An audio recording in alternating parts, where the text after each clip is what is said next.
Welcome to NFL Nexus.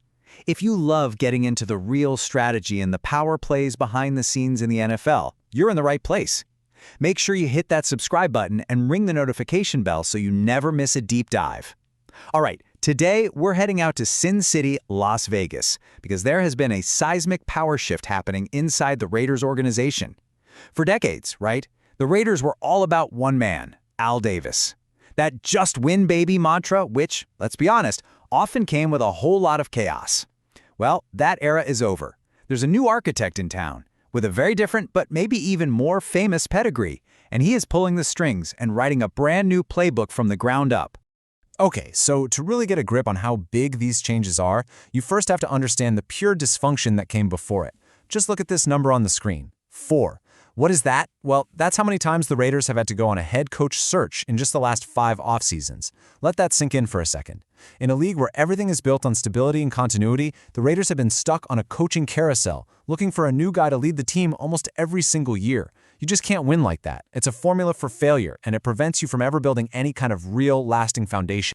I mean, think about what that revolving door at the top actually does. It creates this vicious cycle that's almost impossible to break. Every new coach brings in his own system, his own philosophy, a whole new staff of assistants. So if you're a player, you're constantly learning new playbooks, new terminology, trying to build chemistry with new coaches, only to have the rug ripped out from under you a year later and have to start all over again. It completely torpedoes any chance of building a consistent culture. And it was exactly this brand of chaos, this feeling of being stuck in neutral, that finally pushed owner Mark Davis to realize something fundamental had to change. Not just who the coach was, but who was actually calling the shots for the entire organization. And who stepped in to be the architect of that change? Well, it's a face that's pretty familiar to, anyone who's watched a football game in the last 25 years. The new minority owner and, of course, 7-time Super Bowl champion, Tom Brady. And let's be really, really clear about this. He is not just some silent partner who's cutting a check and showing up to the owner's box for a few pictures. Not at all. He has actively jumped into that leadership void and become the central visionary, the main guiding force for the entire franchise. He's there to install a new way of doing things, his way. And believe me, he did not waste any time making his presence felt. As soon as his ownership stake got the green light in the fall of 2024, he started making moves. He was reportedly the main voice pushing for the firing of the old general manager, Tom Telesco. And who did he bring in to take his place? Get this, his old college teammate from Michigan, John Spytek, a guy he trusts completely.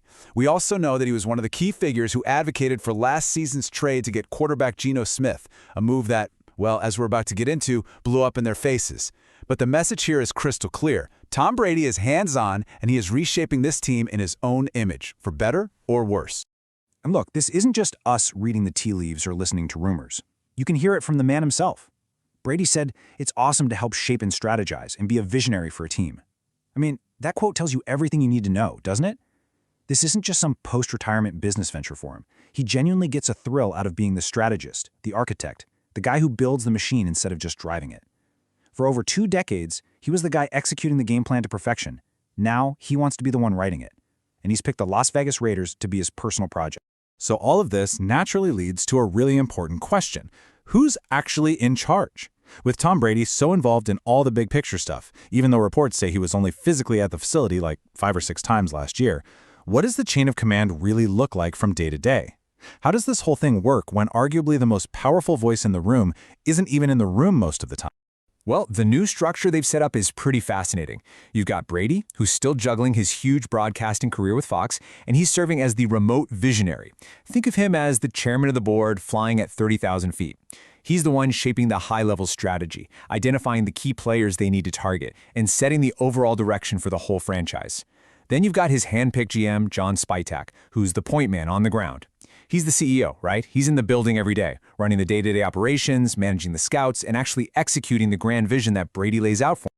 So with this new Brady-Spytek power structure locked in, what is the master plan? What is the very first major move of this new Brady regime? Well, it's surprisingly simple, and it is incredibly bold. The entire focus of the organization, pretty much every single decision they've made for the last year, has been aimed at one single goal: locking up the #1 overall pick in the 2026 NFL Draft, period. And they were not subtle about it. To make sure they got that top pick, the team made some very, let's call them calculated decisions during their rough 3-14 season. It got to the point where they were even sidelining cornerstone players. We're talking about their all-pro defensive end, the heart and soul of their team, Max Crosby. They put him on the shelf for the last 2 games of the year, citing some minor injuries. The message from the top couldn't have been clearer. Winning those last couple of meaningless games didn't matter. The only thing that mattered was getting that number 1 pick. And some years there's all this debate and mystery around the first pick. Who's it going to be? Yeah, not this year. There is zero suspense about who the Raiders are taking. In what most experts are calling a pretty weak draft class for quarterbacks, there's one guy who stands head and shoulders above everybody else. Indiana's Fernando Mendoza. Scouts, analysts, you name it, they all agree. He is the only QB prospect in this entire draft with a true can't-miss blue-chip first-round grade. For a team as desperate as the Raiders are for a franchise-changing talent at QB, this isn't really a choice. It's a no-brainer. And when you look at his profile, you totally get why they're so locked in. The kid's resume is just flawless. He's coming off a perfect 16-0 season where he led Indiana to a national championship and won the Heisman Trophy. That's not just talent. That's winning when it matters most. Physically, he's exactly what you'd build in a lab. A perfect 6'5", 225 pounds. He has an absolute cannon for an arm and can hit guys with pinpoint accuracy at every level of the field. But the stuff that really gets scouts excited is what's between the ears. His ability to read defenses before and after the snap is said to be off the charts for a college player. He can also take off and run when he needs to. And then you get this little cherry on top, this little storybook twist. The kid's childhood idol was Tom Brady. You just can't write it any better than that. So the whole plan seems pretty solid, right? You've got a new power structure led by a living legend, you've got his trusted GM running the show, and you've got this can't-miss quarterback prospect on the way. It sounds like a foolproof plan to get back to winning.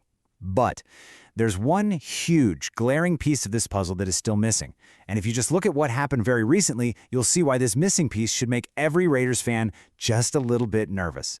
And this is a really crucial point. Because while the future with Fernando Mendoza looks super bright, the very recent past is a cold reminder that even plans that Tom Brady signs off on aren't guaranteed to work. The Geno Smith trade last season was a complete disaster. Smith went on to lead the entire league in interceptions, and the whole experiment was abandoned really fast. But the consequences are still there.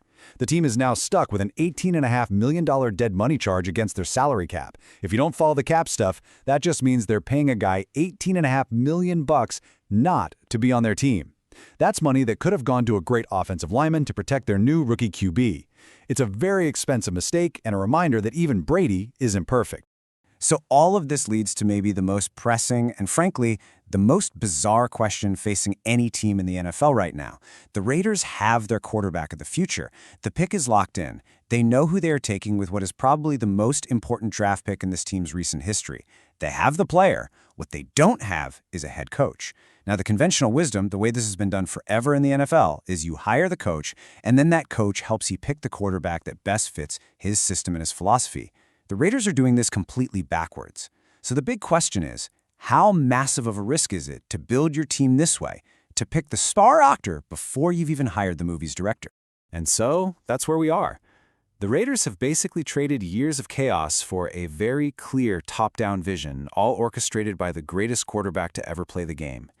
It is a massive, massive gamble on a single vision and a single prospect.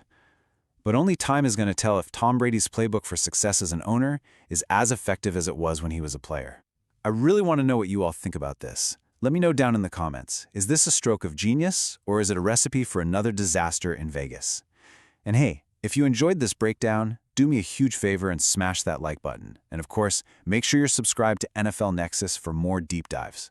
Oh, and one last thing. If you're looking for a way to support the channel, we've actually got some awesome NFL-themed coloring books. They're perfect for kids, grandkids, even adults. You can find them by using the link in the description or by scanning the QR code on your screen right now. Thanks so much for watching.